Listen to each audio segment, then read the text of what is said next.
খেজুরের রস, তাও আবার একদম খাঁটি খেজুরের রস খেয়েছি। এবং কিভাবে এই খাঁটি খেজুরের রস থেকে খেজুরের গুড় তৈরি করা হয় সেই সব কিছুই কিন্তু থাকছে আজকের ভিডিওতে। এছাড়াও থাকবে গ্রামের আরও অনেক অনেক মজার কিছু মুহূর্ত, যেইগুলো আমরা সবাই অনেক এনজয় করেছি এবং আপনাদের সাথেও শেয়ার করব। তাই বলবো, ইন্টারেস্টিং কিছু মিস না করে অবশ্যই ভিডিওটি লাস্ট পর্যন্ত দেখবেন। সো হ্যালো এভরিওয়ান, আসসালামু আলাইকুম। কেমন আছেন সবাই? সবাইকে জানাচ্ছি শুভ সকাল। তো আমরা অনেক ভোরবেলা বাসা থেকে বের হয়ে গিয়েছিলাম। এই যে দেখেন, বাসার পেছন সাইডটা একদম ঘন জঙ্গলে ভরা, আর এখানে হচ্ছে বিশাল বড় একটা পুকুর।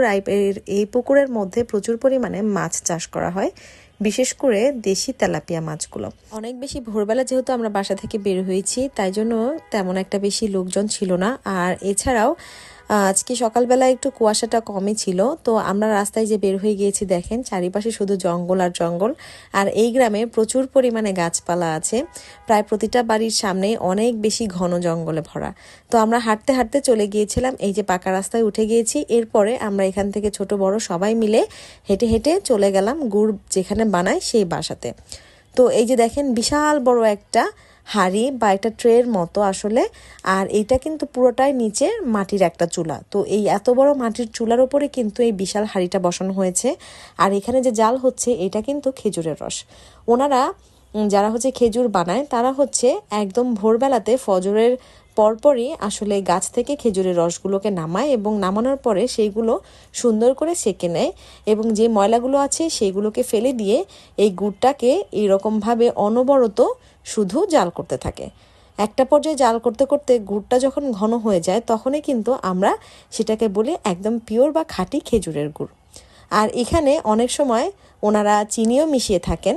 তো আজকে আমরা যেই গুড়টা এখানে আপনাদেরকে দেখাচ্ছি, এটা হচ্ছে অরিজিনাল খাঁটি খেজুরের গুড়। এখানে 1% মতো কোনো ভেজাল মেশানো ছিল না। তো ওনারা হচ্ছে আমাদেরকে 2টা গমের রুটি এবং সাথে হচ্ছে এই নরম নরম খেজুরের গুড়টা খেতে দিয়েছিল। বিশ্বাস করেন, এত পরিমাণ মজা ছিল, মানে আমি তো আমার লাইফে কখনো এত ফ্রেশ এবং খাঁটি খেজুরের গুড় কখনো খেয়েছিলাম না। তো যাই হোক, আমরা খেয়েছিলাম এবং কিছু অর্ডারও দিয়ে এসেছি। আর ওনাদের প্রসেসিংটা হচ্ছে যে অবশ্যই 4 থেকে 5 দিন আগে ওনাদের কাছে অর্ডার দিতে হবে, আর ওনারা হচ্ছে অর্ডার ডেলিভারি করবে। তো কোনো অ্যাডভান্স পেমেন্ট বা কোনো কিছুই তখন করতে হবে না। তো এই যে দেখেন, এখানে ওনাদের গুড় পাতা কিন্তু শেষ হয়ে গেছে। আর এরপরে লাস্টে যে খেজুরের গুড়টা যখন একটু জমে যাবে, তখন ওপর থেকে একটু এক্সট্রা গুড়গুলো দিয়ে এইভাবে চেপে চেপে ওনারা এইভাবে করে দিয়ে দেয়। তো এইভাবেই কয়েক ঘন্টা থাকবে এবং গুড়গুলো কিন্তু এভাবেই জমা হয়ে যাবে। তো আমি লাইফের এই ফার্স্ট আসলে গুড় বানানো দেখলাম, যে কিভাবে আসলে খেজুরের গুড়টা একদম শুরু থেকে শেষ পর্যন্ত করা হয়। তো এরপরে গুড় বানানো দেখা শেষ করে আমরা এই যে একটু বের হয়ে গেলাম। যে সাইডে ছিলই মাঠটা, দেখেন কতটা সুন্দর, চারিপাশে সবুজের ত্রেপান্তর। আর ওইদিকে দেখা যাচ্ছে হালকা হালকা একটু ঘাসের মতো ছোট ছোট সরিষা। তো যাই হোক, এখন অনেক সকাল হয়ে গেছে আর গুড় বানানোও শেষ। তো আমরা হাঁটতে হাঁটতে আবার বাসার উদ্দেশ্যে বের হয়ে গিয়েছি। আর এই যে ছোট ছোট গাছের মধ্যে এগুলো হচ্ছে দেশি বড়ই। তো এই যে আমরা বাসায় চলে এসেছি, তো বাসায় এসে দেখি যে গরম গরম পিঠা বানিয়েছে।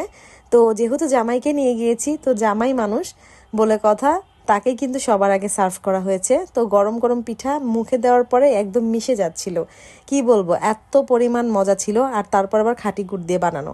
আর এইখানে এই যে বিশাল সাইজের একটা রুই মাছ, এরপর ছিল হচ্ছে বোয়াল মাছ। এটা হচ্ছে জামাই বাজার। তো আমার হাজব্যান্ড যেহেতু প্রথম প্রথম তার নানা শ্বশুর বাড়িতে গিয়েছে, তো এখানে হচ্ছে সেই বাজার করেছিল, আর আমার আম্মু একটু মজা করছিল মাছটা নিয়ে। তো যাই হোক, দুপুরে এই যে আমার নানু এগুলো সব আয়োজন করেছিল। এখানে হচ্ছে ছিল ভাত, তারপর ছিল বেগুন ভাজা, এখানে ছিল হচ্ছে সালাদ, ছিল ছোট মাছ, এরপর ছিল বড় রুই মাছের ভাজা, তারপরে দেশি মুরগির মাংস, ব্রয়লার মুরগির মাংস, ছিল গরুর মাংস। এছাড়াও ছিল ডেজার্টের মধ্যে মিষ্টি জাতীয় আরও অনেক কিছু। আচ্ছা, তো আমরা সবাই মিলে এখানে দুপুরের লাঞ্চটা শেষ করছিলাম। তো যেহেতু গ্রামে, তো এখানে আসলে নিজেরা নিজেদের কাজগুলো আসলে নিজেদেরই কম বেশি করতে হয়। তো এখানে আমরা সবাই যে যার মতো যে যার প্লেটে খাবার নিয়ে নিচ্ছিলাম। তো আমি এখানে ভাত, তারপরে একটা হচ্ছে মাছ, একটু সালাদ, এগুলো নিয়েছি। এরপরে হচ্ছে সবাই মিলে খাওয়া দাওয়া করছিলাম। আর পেছনে বসেছিলেন হচ্ছে আমার নানা ভাই। তো আমরা সবাই মিলে একসাথে লাঞ্চ শেষ করে এখানে যে বাসার সামনের মাচাতে হচ্ছে আমার ছেলে ওর বাবার সঙ্গে বসেছিল। তো তারপরে এই যে আমরা একটু রেস্ট নিয়ে বিকালবেলা একটু বাইরে গিয়েছিলাম। আর এই যে আমার ছেলে এখানে একটা গাড়ি, এই গাড়িটা কিসের জানেন? এটা ছিল একটা ঘোড়ার গাড়ি। এছাড়াও গিয়েছিলাম বিকালবেলা সরিষা খেতে, দারুণ মজা করেছি। আরও অনেক অনেক সুন্দর কিছু আপনাদের সাথে শেয়ার করব। ততক্ষণ পর্যন্ত ভালো থাকবেন সবাই, আল্লাহ হাফেজ।